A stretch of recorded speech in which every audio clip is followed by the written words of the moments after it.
March 1927.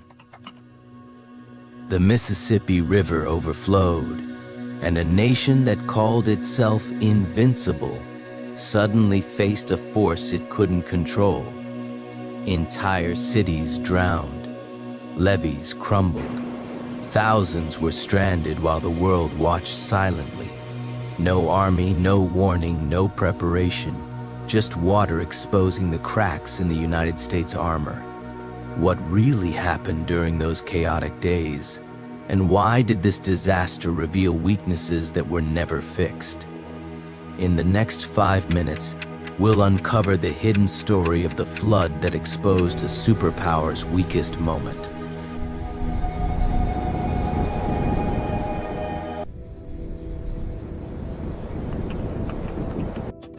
In 1927, America believed it was prepared. Its rivers were mapped, its land measured, and its systems engineered to control uncertainty.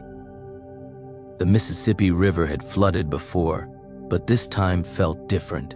Not violent, not sudden, just persistent. For months, rain fell across the basin. Not storms that made headlines, but quiet rainfall that soaked the soil, filled tributaries, and added weight to a river already under strain. There was no single moment of alarm, only rising numbers, only reports filed and forwarded, only warnings printed in newspapers that most people would never read. The Mississippi was not just a river, it was the backbone of commerce and survival for multiple states. Barges carried grain and goods.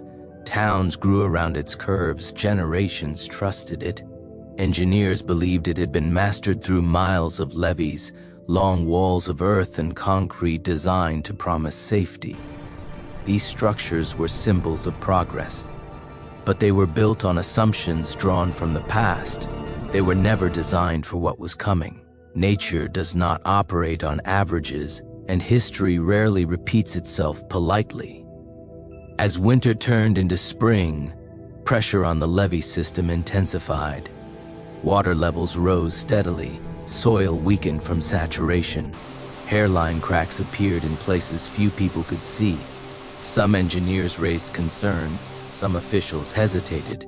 Responsibility shifted from local to state to federal authorities. Meetings were held, budgets were reviewed. Decisions slowed.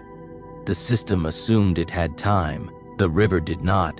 When the first levee failed, it did not announce itself. There was no explosion, no warning siren. Water simply found a weakness and pushed through, widening it minute by minute until resistance disappeared. Fields became currents. Roads vanished. Within hours, entire towns were underwater. Homes filled from the bottom up. Families climbed to rooftops in silence, carrying children, photographs, whatever could be held. Communication lines failed. Rescue plans overlapped. Authority blurred. And while officials debated procedure, the water continued forward. From the air, the region no longer looked like land. It looked like an inland sea. More than 27,000 square miles were submerged. Nearly 1 million people were displaced. Crops that sustained the nation were destroyed. Livestock drowned. Railroads twisted and disappeared beneath the surface. Economic damage spread far beyond the flood zone, affecting markets and industries hundreds of miles away. But the most permanent damage could not be measured in dollars. Relief efforts revealed the deeper fracture beneath the disaster. Evacuation was uneven. Aid was delayed. Thousands of Black Americans were forced into flood camps, guarded by armed men, unpaid, and exposed to hunger and disease. While some communities were rescued, others were controlled. The flood did not discriminate, but the response did. What failed was not only infrastructure, but fairness, leadership, and accountability. Newspapers filled with photographs of destruction. Headlines described nature's fury. Officials spoke of unprecedented weather. Responsibility was carefully redirected.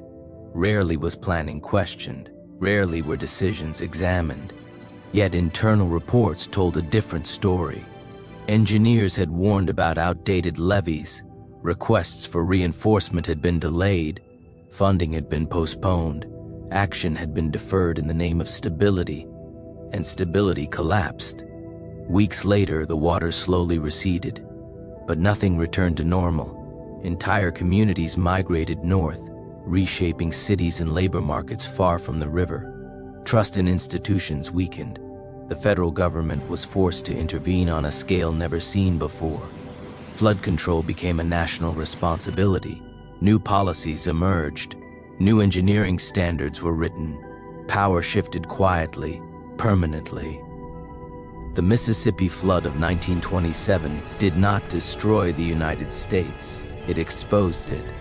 It showed that systems appear strongest just before they fail, that warnings can exist in plain sight and still be ignored, and that history's most important turning points often arrive without drama, only pressure. The river eventually returned to its banks, but the lesson never did. Because when the water rose, it wasn't just cities that went underwater. It was the system itself.